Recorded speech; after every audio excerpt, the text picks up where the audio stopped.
Hi అండి అందరికీ. ఈ క్లాత్ చూస్తున్నారు కదా, ఇదైతే తీసుకొని చాలా రోజులు అయిందండి. కాకపోతే లోపల పెట్టేసి మర్చిపోయాను అనమాట. సో మనం ఏదో వేరే క్లాత్ కోసం వెతుకుతుంటే ఇదైతే కనిపించింది. పాపకు బాగుంటుంది కదా అనేసి తీసి ఇంకా కటింగ్ చేసి కుడదాం అనేది తీసాను. క్లాతులు రెండు సపరేట్గా తీసుకున్నానండి. అంటే రెండు కలిపి తీసుకోలేదన్నమాట. కాకపోతే దీనికి ఇది పేర్ చేస్తే బాగుంటుంది కదా అనిపించింది నాకు.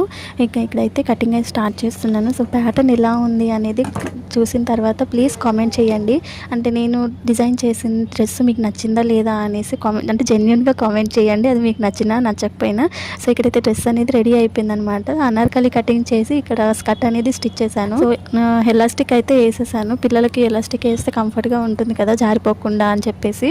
సో అదైతే పాప కంఫర్ట్గా ఉంచుకుంటుంది. స్కర్ట్ అంటే తనకి ఇష్టము. సో ఆ ప్యాటర్న్లో అయితే స్టిచ్ చేశాను. ఇక్కడ దానికి మీదకి టాప్ అనేది ఇలా డిజైన్ చేశాను అనమాట. సో ఓపెన్ పెట్టేశాను ముందర నెక్ దగ్గర. సో తనకి నెక్ అనేది టైట్ అయినా కొంచెం లూజ్ అయినా కూడా అడ్జస్ట్ చేసుకోవచ్చు అని. ఇంకా హ్యాండ్స్ అయితే పఫ్ హ్యాండ్స్ ఇచ్చేసాను అనమాట. డ్రెస్ అనేది ఎలా ఉందని మాత్రం కామెంట్ చేయడం అస్సలు మర్చిపోకండి. అంటే మీకు నచ్చినా నచ్చకపోయినా ఎలా ఉన్నా సరే కామెంట్ చేయండి. అప్పుడే కదా నా స్టిచ్చింగ్ ఐడియాస్ మీకు నచ్చుతున్నాయా లేదా అని నాకు తెలిసేది. కామెంట్ చేయడం మాత్రం అస్సలు మర్చిపోకండి. అలాగే మన సబ్స్క్రైబర్స్ అందరికీ కూడా నేను ఒక విషయం చెప్పాలి. అదేంటి అనేది నెక్స్ట్ వీడియోలో చెప్తాను, వెయిట్ చేయండి. స్టిచ్చింగ్ వీడియోస్ ఇక ముందర మన ఛానల్లో అప్లోడ్ చేస్తూ ఉంటాను. ప్లీజ్ సపోర్ట్ చేయండి. కొత్తగా ఎవరైనా మన ఛానల్ చూస్తున్నట్టయితే లైక్ చేసి సబ్స్క్రైబ్ చేయడం మర్చిపోకండి ప్లీజ్.